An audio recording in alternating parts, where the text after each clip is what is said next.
Hi everyone. So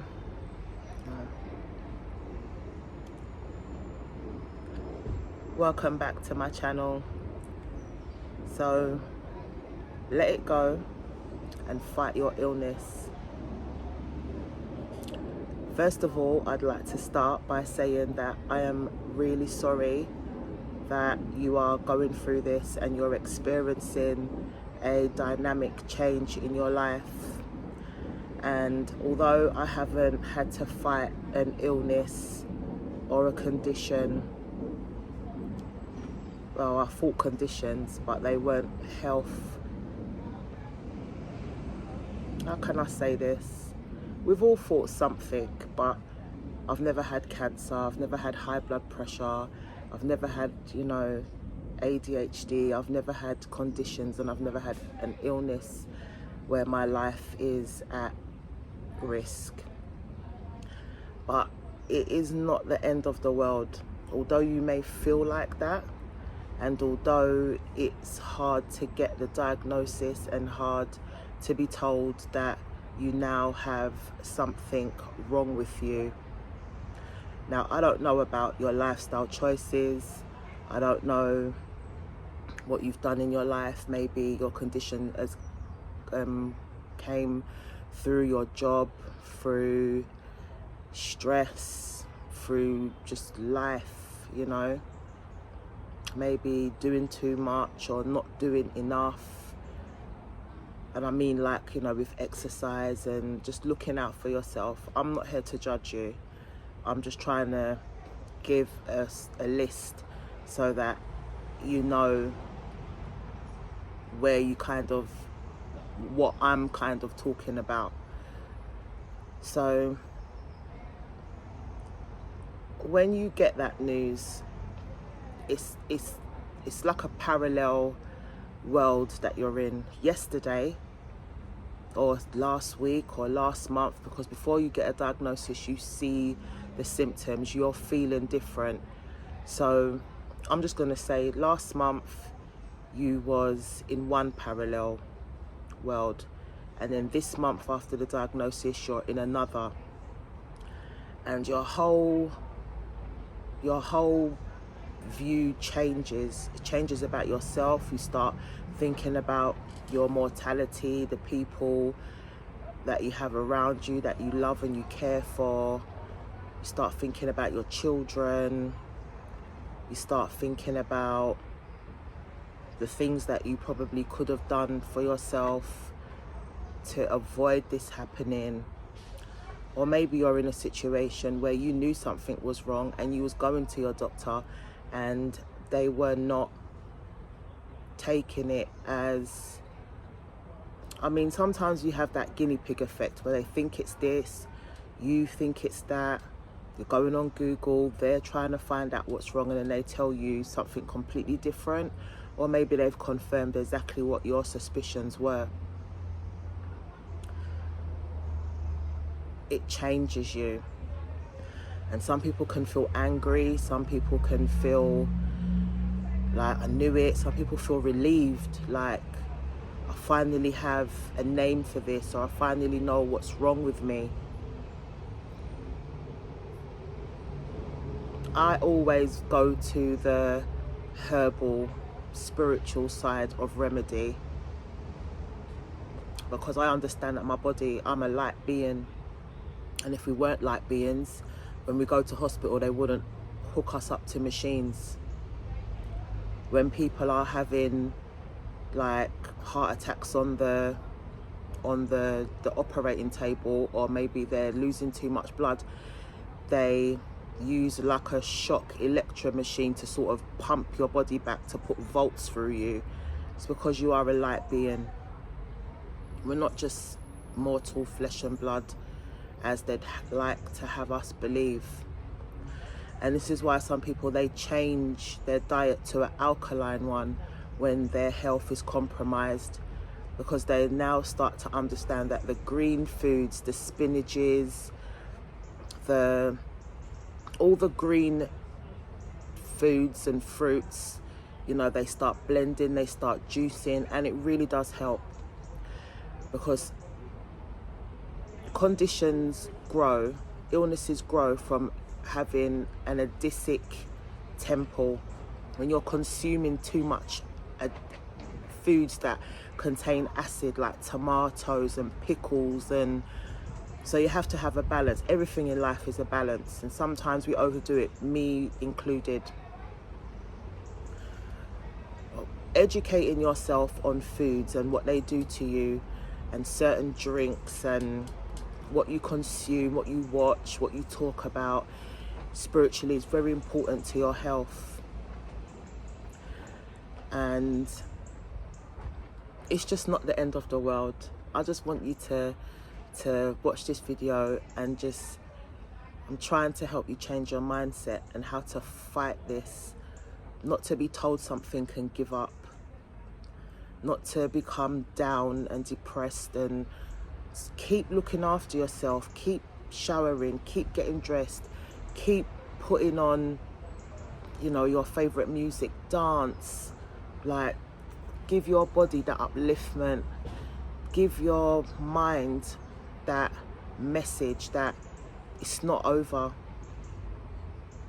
I'm not done.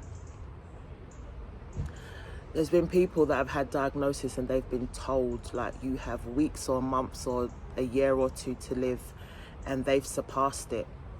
And the reason why they've surpassed it is because they have not mentally taken this news as gospel. They've not taken it as concrete. They've not fermented it and cemented it in their mind that, yes, I'm going to die I've got 2 months left to live. I'm going to live out this bucket list. There are cases where people do that, where they're at a stage 3 or a stage 4, and having those stages, I believe that helps to almost let your script become to the end, because you hear stage 4 and you think, wow, I don't have a chance. And I think that's all psychological. Oh, you're at stage 1. Oh, I've got hope. You're at stage 2. Oh, they've kind of caught it in time. That's not bad. Stage 3. Oh, stage 4. Oh, like, they're words. And I'm going to tell you a story to help you change this mindset, to help you fight, to help you keep going. Because this is such a topic to my heart that I have to give you guys some hope. I have to let you see from my point of view what my take on this is.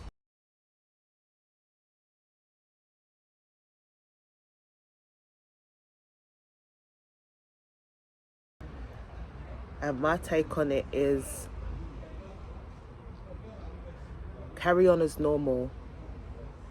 May sound crazy, but it works. Carry on as normal. Act almost as if that news isn't your news. You don't receive it. It's not your portion.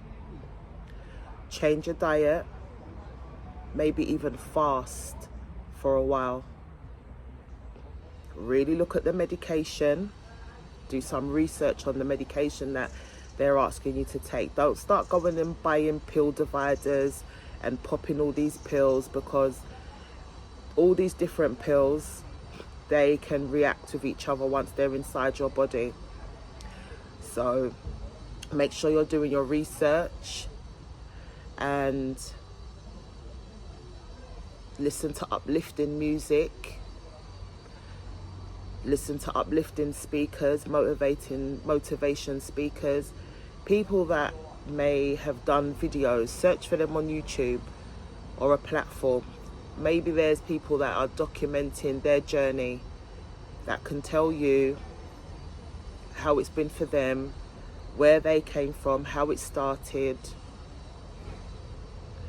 Like, it's just not the end. I just don't want you to give up. I don't want you to frighten yourself and worry yourself and fear yourself to death. If you've got children, if you've got pets, live on for them. Do it for them. If you can't even find the courage to do it for yourself, do it for them. Do it for yourself, knowing that you're a fighter. You're not going to give up at this first hurdle. You're not going to just take this diagnosis and run with it. You're not just going to start ticking off this bucket list and start going here, there and everywhere. You're going to, I mean, it can help. You know, if you can fly and you are healthy enough relatively to still be able to fly and go somewhere, then a change of scenery can do you good. New sunlight can do you good. New people can do you good. For example, like say like you decided to go to India, and you know, maybe over there they've got some sort of herbal plants, remedies, you know, that is a good thing to pursue. Take your mind off of it. Do not go to bed thinking about your illness, waking up thinking about your illness, living your days thinking about your illness. Don't think about death. Don't think about what it's like. Don't think about, you know, your last breaths. Don't think about those things, because you're attracting it. You're bringing it closer to you. You have to think about life. Think about living. Think about, you know, what you're going to eat today, what you're going to make. Think about being creative. Think about all the happy things. Think happy. Happiness and love are one of the highest vibrations, highest frequencies. If you don't put your mind on things like that, you are going to draw and attract the death, the sorrow, the sadness, making these funeral plans and knowing how you want it to go and stuff like that. You're just bringing it to you. I'm not saying don't be sensible. I'm not saying don't plan, but don't focus on that area too much. If that's not what it is that you want to happen, don't focus on that. Don't think about that, because we do attract what we think about. And what we think about, it's like, for example, when people complain that they don't have money, they're not thinking about when they're going to become wealthy and they're going to live in this house, and all they think about is, how can I make money? How can I do this? I don't have that. I can't afford this. I can't buy that. They're bringing more scarcity to them because they're not thinking about solutions. They're just in the current stage that they're at of lack, and that's what they think about. That's why their money troubles are here with them all the time.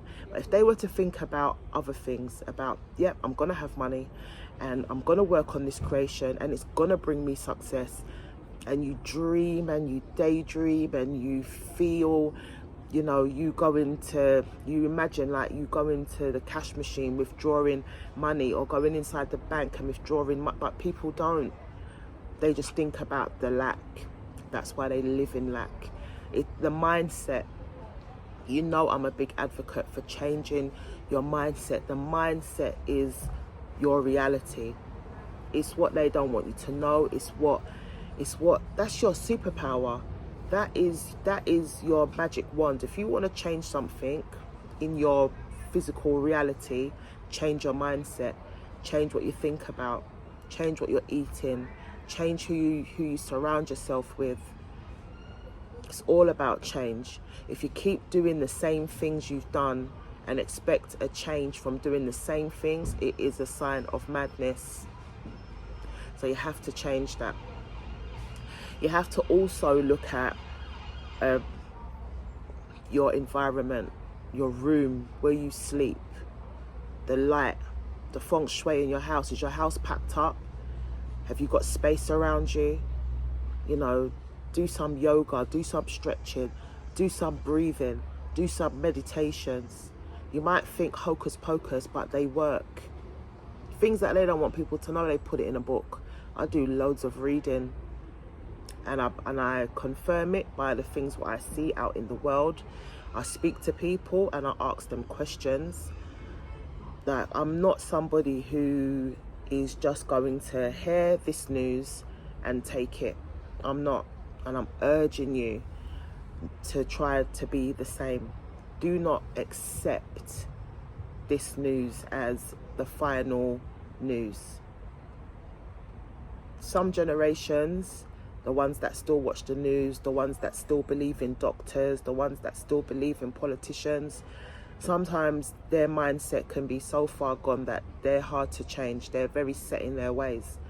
But if they can change their mindset, it will work out. You see, what it is it's the belief.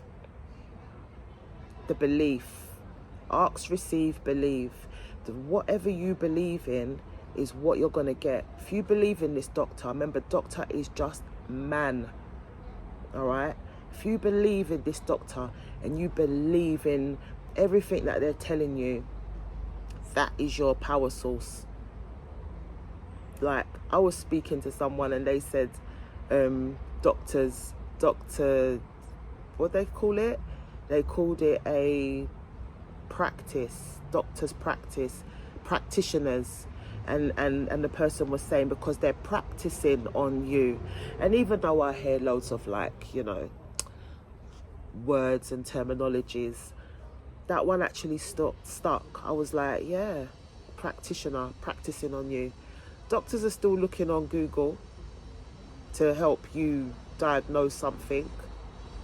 They're not, it's not like before, in like the ancient remedy times when they used to know what worked. Because science is always evolving and they're always experimenting and trying different things. Now they're going to Google. They're getting a second opinion from places that we can find that same research if we want. We're expecting the doctor to have information that we can't get, not from Google. So this is why you have to help yourself. Help yourself to become well again. Think it, feel it, live it. Your condition will change. I've seen it myself.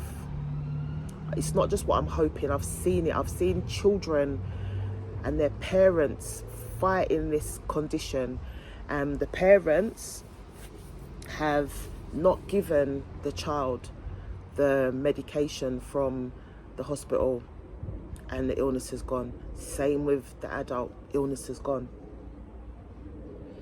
You just have to follow your instincts. You've got to build that. You've got to build your intuition, follow your instincts, and just trust in what you're doing. Because what I'm about to say might sound harsh, but if you're going to die anyway, you've got nothing to lose. And I'm sorry if that offends anyone, but that would be my take on it. If I'm going to go, I've got nothing to lose by tweaking this a little bit, not having too much of that, and doing my own research. Because before doctors became and hospitals became the big thing, it was traditional medicine, it was holistic medicine, it was mind medicine, it was food medicine. They say that if you eat food like medicine, you will have what's the saying? If you eat medicine as food, you will always have food for medicine, something like that. You put the comments in the correct me in the comments, but it's something to do with food and medicine. Take your food for medicine, or you will have medicine for food. That's it. Take your food, eat your food like medicine, or you will have medicine for food. That stuck. And I apologise sometimes, I'm a bit scatty when it comes to remembering quotes. But I'm just trying to get the general message out to you so you get what I mean. Because that's how you change your mindset. You can't change your mindset if you don't have something in its place. It's all well and good getting rid of something, but what are you going to put in its place?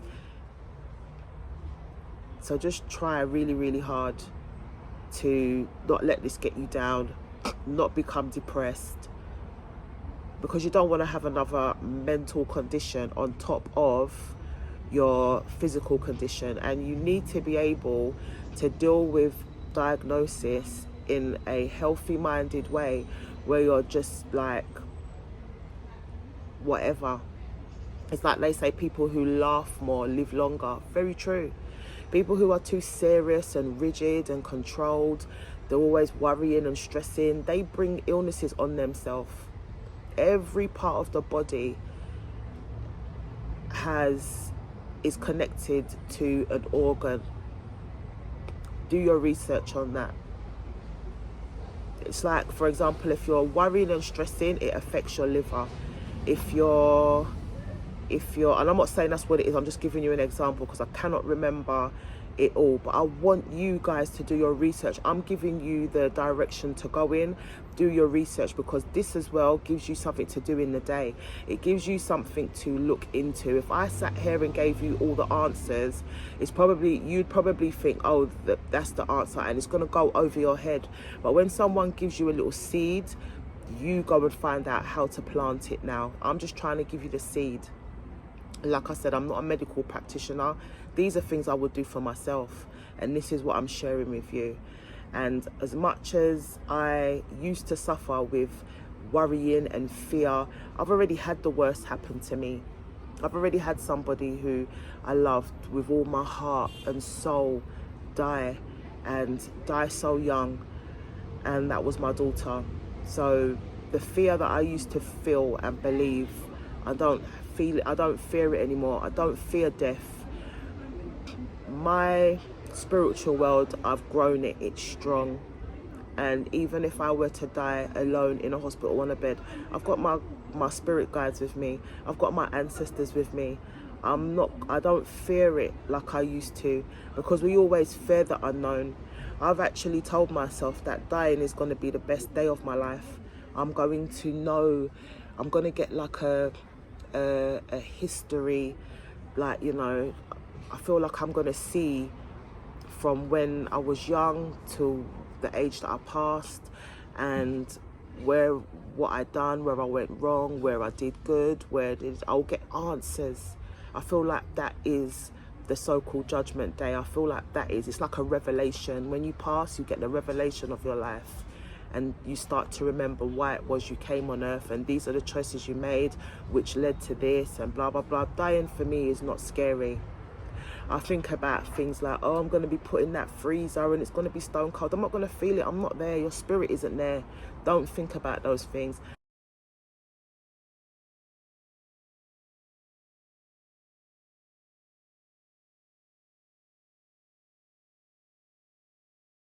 Just think about every day, step by step, day at a time. Just think about making today better than yesterday. And for those people who have hereditary illnesses, who often I hear them refer it to like they've been given a death sentence. Look, everything is out of our control. And believe it or not, everything that we endure, we have signed up for it. People chose to come down on earth at a certain time when they did. And some people are trying to clear up what I call generational curses, maybe karmic debts, whatever. I'm not trying to get too spiritual and technical. I saved that for my spiritual channel. But just focusing one day at a time so that you can come to terms with what your new normal is like. And it's a good terms. It's not the end of the world. And if you view it as the end of the world, it will be the end of the world. Now, I told you earlier on that I have a story for you to help you change your mindset. And this story is true. I don't make up anything I say. It's not fictional. It's not made up. It's things that have happened. So there was a lady who has a condition, and her condition was she was allergic to the pollen inside the flowers, something inside all flowers, whether it's the nectar, I don't know, but she was allergic to those things. So she's gone into her doctor's surgery one day to go and have a review, and on the doctor's desk he had a vase with some roses in there, 2 roses, not a bunch, 2 roses.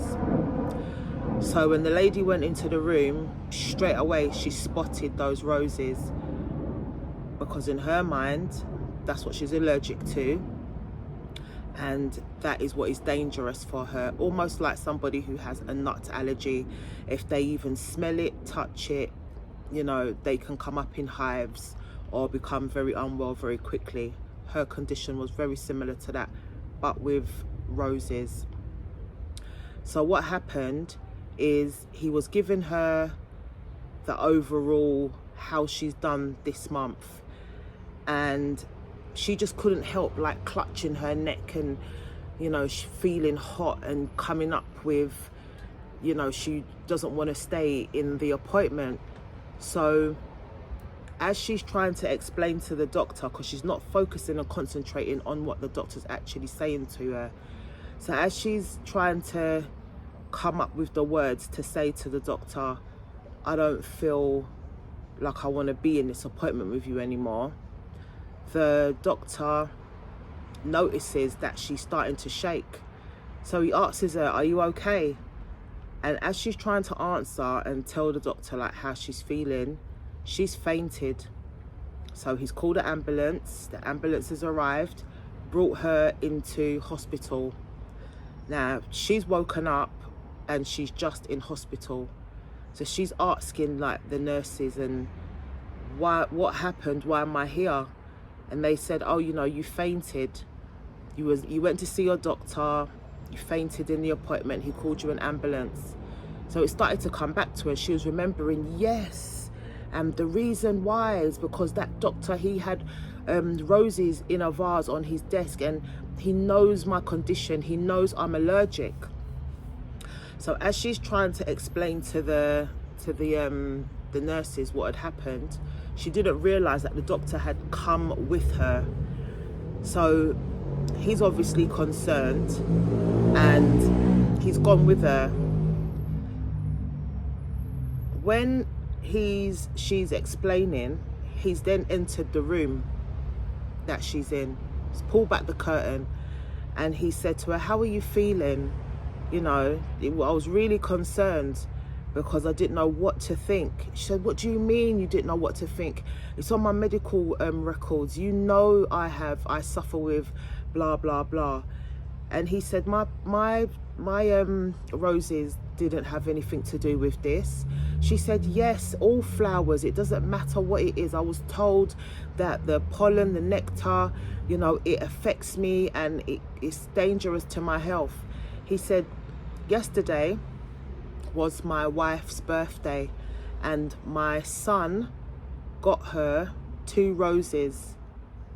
I took them to work with me and the roses are fake. They're not real.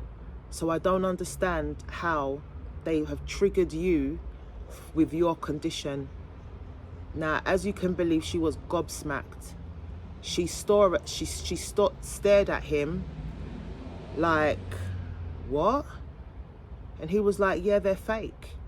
I just took them to work with me today to carry on feeling that love and remembrance of the beautiful day we had yesterday.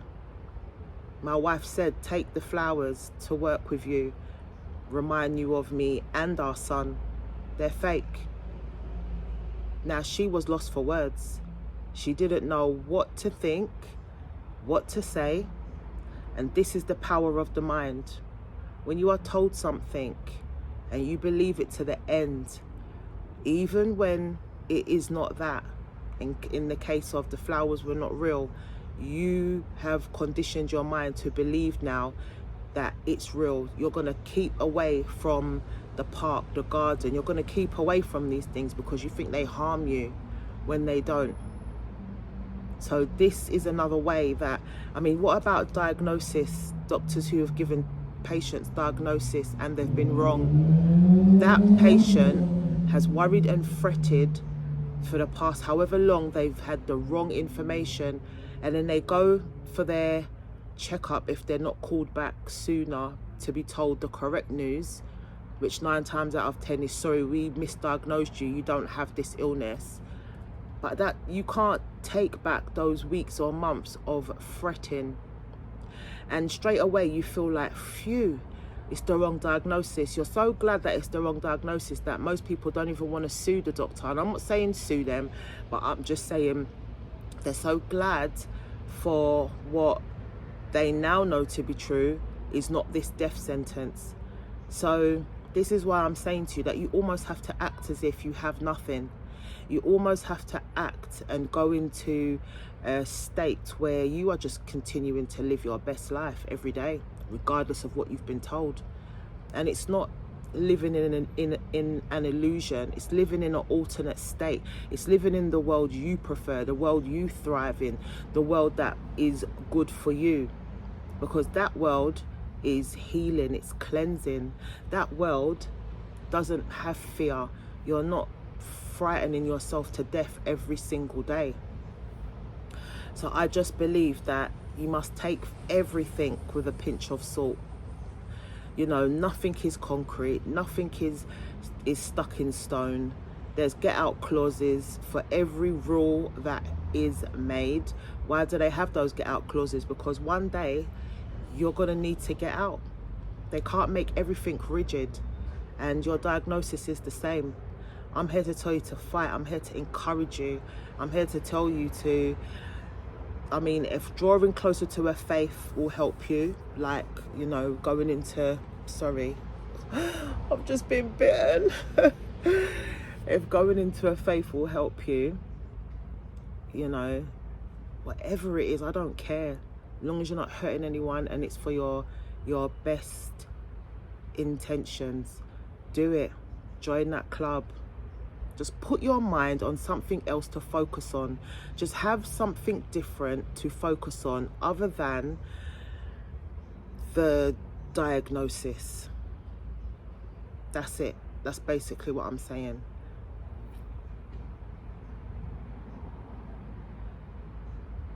It's just, I don't know. It's just heartbreaking for me when I see people and they've given up. They've just taken what they think is their portion and they've just given up. And they're so down and they don't see a way out. Trust me. You can fight anything you put your mind to. You don't know how strong you are until strong is all you have. Especially if you're on your own. What about the people that don't have family, don't have friends, have to rely on carers, rely on strangers? You start to realize and see how precious your life is. You start to see how special and precious people are around you. Some of those people who, you know, they mess themselves and you got the carers there and they're like, don't worry, it's all right, you know, that's what I'm here for. My heart just goes out to them. They're keeping your dignity and they're making you feel like it's not a problem. But some people, would you have been that way to somebody else? Or would you have been like, oh, stinks and I've got to keep going round there and I've got to change their nappy and complaining about what they're doing? No, you don't know when things will change for you. Always show compassion to other people. Always try to kind of put yourself in the shoes of other people. Not because you haven't been there doesn't mean you shouldn't understand it. Try to. Because when something happens to you, like an illness or a condition, you appreciate those people who it's never happened to them, but they're very concerned about you, and most of them can be strangers, and they just want to help you to be comfortable, to understand the process or how you may start changing, how you may start feeling, your behaviors change, your attitudes change. Sometimes you don't feel hungry, but they're encouraging you to eat. They want to know what your favorite foods are so they can bring it round for you to see if it can open your appetite. Like, it costs nothing to just see somebody and help somebody and support somebody in these tough times. And God knows, I feel it. Like I said before, I'm not afraid to die, but one of the things, if I'm totally honest with you, is how I die. But again, I've told myself, even if it's a monstrous death, the second the whatever happens, I'll be gone. My spirit will be released. I won't feel it. But I'm not trying to get morbid here, but I'm just trying to tell you that maybe the thoughts you have, other people who don't have illnesses have those thoughts too. It's not only people that know they're gonna die or have been told they're going to die think about these things. People who've got nothing wrong think about these things. It's just natural. It's just human nature. We wonder about our mortality. We wonder about who we're leaving behind. We wonder about, you know, what is the end like. Just stop wondering about it. It's gonna come, so it's gonna come to us all. Some people go sooner than others. Just stop worrying about it. Just live for today. Think about today. Just think about what you can do to make yourself happy every day until things reach the ultimate end, or until things drastically change. But other than that, you could go on for decades. One of my neighbors recently passed away. She passed away at 102 years old. And that woman had a nice little routine. And it wasn't strenuous. She used to come out in the mornings and go across the road and buy a newspaper. She was always dressed up nice. She actually reminds me of a Dot Cotton from EastEnders, for those who are in other countries. If you check out Dot Cotton from EastEnders, that's how my neighbour looked. She had her lipstick on, her hair done. I know she'd done her rollers from the night before. You know, she'd take her stick and she would cross the road and cars would let her go by. Like, she was lovely. 102. She was not complaining. I used to see her sometimes and speak with her. She was really slim. She dressed well. She kept up her self-care. And she died of old age. And she told me every now and again, you know, she has a cigarette, she has a drink. She was living her life in moderation. And she didn't let things bother her. And she was very independent. She just got on with it. She wasn't afraid of anything. She'd done her pruning. You'd see her in the garden with her big sun hat. Like, she was just so nice. And then when I saw the family and they said, yeah, you know, she's passed, and I just felt like, yeah, she's gone happily. She's gone to a great place. She had everybody before her, her parents, whoever waiting for her, there with her while she travelled through this timeline and into the spiritual world. Honestly, just don't be afraid. Whatever is to come, just do not be afraid. Just embrace everything.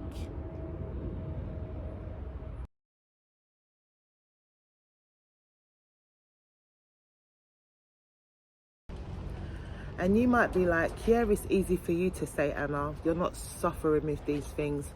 You're not going through the pain I'm going through. You're not feeling how I'm feeling. You're not losing your hair. You haven't lost a limb. You're not going to be pricked like a pincushion every week or two. And I know, but I still have great empathy. I still can imagine what it is like to be in your shoes, and this is why I'm making this video. I am no way trying to be insensitive to anyone, what they're going through. I'm not saying it's easy as clicking your finger to do these things. All I'm doing is giving you an alternative. I don't know how you think. I don't know if you finalized everything from this diagnosis. I don't know. I'm just giving you another way. I'm not here to be offensive or to minimize what anyone is going through. I'm just doing me. And now I'm even going to say to you, I watched Dr. Barbara O'Neill. Write that down and have a look at her holistic methods and remedies. She's amazing. Australian lady. Only look at her. There's a lot of people using her voice to promote their products. Watch her and her teachings on the blackboard. You've got another book called the Book of Old Time Remedies, or the Book of Herbal Remedies. Check one of those. Check that out. I think it's the Book of Herbal Remedies. You have things, if you look up Dr. Sebi, you have the sea moss, the purple one, in fact, being high in antioxidant. There's a British supplement They're people who I buy my supplements from, 100% organic, none of the bulking agencies. I'm not getting endorsed to say any of these things. These are things that I take. I mix my own remedies. I don't touch paracetamol.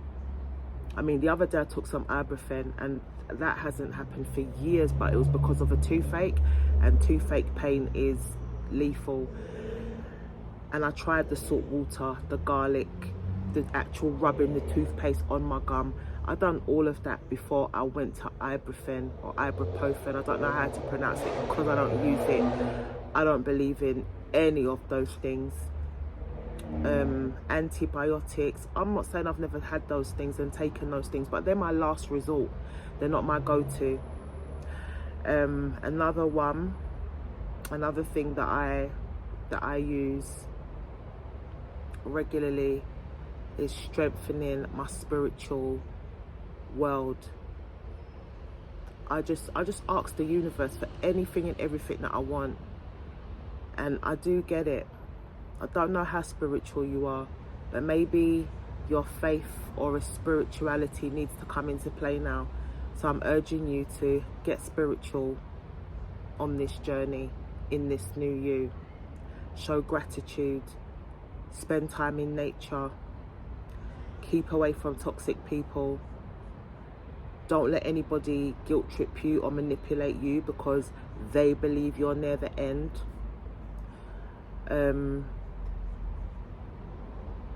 When the negative thoughts come, let them go by.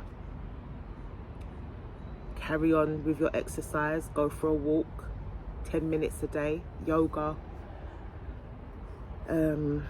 swimming, meet new people. You know, sometimes you see people who, when they're in this stage of their life, they've got a partner, they're planning to get married. All those things give you extra time, extra years. You've got something else to focus on, happy times. So go out there. If you're single, go out there, meet people. You know, you may even find somebody else who's got a different condition, but you're both having to sort of, you know, do it together. It's better than being alone. And I'm not saying put up with just anyone because you don't want to be alone, but if you meet somebody, maybe at the hospital, you go for a coffee, maybe in a group, just keep doing your activities. Keep your mind focused, and, you know, have your little drink, have your little cigarette once in a while. Ease the stress, ease the pressure, and just do different things. And you're not doing them because your time is limited. You're doing them because you just want to experience it, because you just want to do something different today. You want to break the normal routine, and that's fine. Having a routine is good. Breaking it sometimes is good as well. Give yourself a nice mixture, you know, snazz it up a bit, because you deserve to feel excitement. You deserve to still laugh. You deserve to feel joy. You deserve all of those romantic gestures and those intimate times. Still find it in your heart to do it.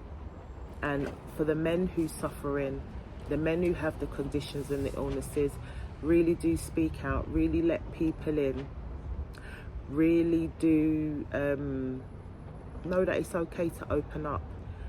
Because I know I speak sometimes and I give the examples of the women, but men, I'm here with you, and I'm rooting for you as well. And I know it can be hard on you too, because men, sometimes they have more pride than women, and they don't want to go for certain examinations because it infringes their manhood.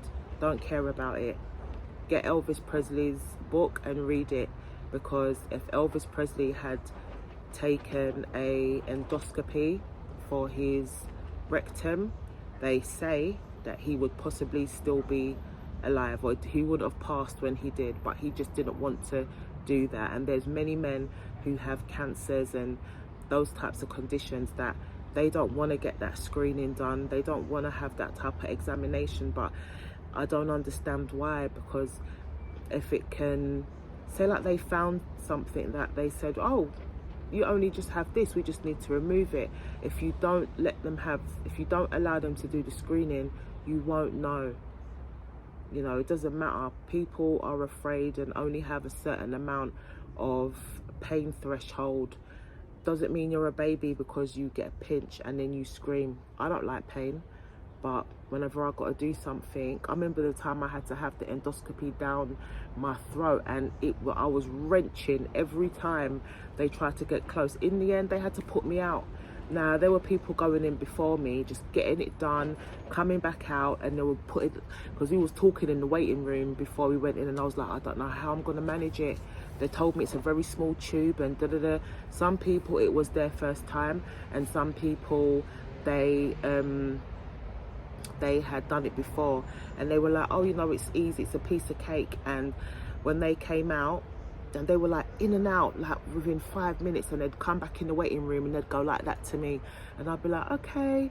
And then when I got there and I was like, right, I'm sorry, and they were like, stop putting your hands up, stop, da-da-da. And I'm like, I'm sorry, I'm gonna just lay here, and then as soon as it hit that point, because it doesn't feel natural for anything to go beyond that point, as soon as it hit that point, I was like, bleh, bleh. They tried to hold me down, it wouldn't work. In the end, they had to sedate me. Now, did I feel like a bit of a, you couldn't even manage that, Anna? Yes, I did. But at the end of the day, I still got it done. And I'm not going to beat myself up because I couldn't just do it, and, you know, because we're all different. So don't compare yourselves. Whatever you're suffering, whatever your conditions and your illness, if other people are going through their treatments and their procedures and you're struggling with it, it's okay. Don't worry. As long, they will always find a way to get it done.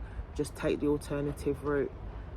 So just keep going. Like I said in the message before, you're doing amazingly well in your new normal. You just keep going. Just keep on believing that everything will be well. All will be well. No matter what the outcome, no matter what the ending, you've come this far, you can go further. All right? I pray remission for you. I pray that the universe covers you in strength, in guidance, in patience. I pray that you do not feel any less of a person because you've gone and been going through this. And they say in sickness, moving, and death, you know who the people are that you have around you. So this could also be a time for you to evaluate the relationships, friendships that you have around you, to know, I've been wasting time on certain people and they're not even here for me in my illness. So everything always materializes in a way we don't see it coming. Just as long as your eyes are open and you're paying attention to see who's there for you in your time of need. All right. So I'm gonna wrap this video up and get inside because the sun today has been unbearably lovely. I'm not complaining because in the UK it's mainly cold, rain and wind. So I'm lapping it up out here. So yeah, just know that my thoughts and my prayers are with you. So take care until the next one. Bye. In other words, please be true.